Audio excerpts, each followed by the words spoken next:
யார் ஒருவர் ஒவ்வொரு மாசமும் வரக்கூடிய கிருத்திகை நட்சத்திரம் அன்று முருகனுக்கு விரதம் இருக்கிறார்களோ அவர்கள் அடைய முடியாத செல்வம் என்று எதுவுமே இல்லை.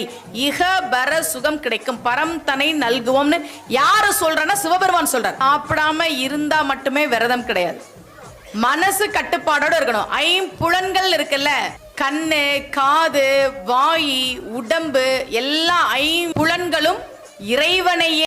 யார் ஒருவர் ஒவ்வொரு மாசமும் வரக்கூடிய கிருத்திகை நட்சத்திரம் அன்று முருகனுக்கு விரதம் இருக்கிறார்களோ அவர்கள் அடைய முடியாத செல்வம் என்று எதுவுமே இல்லை.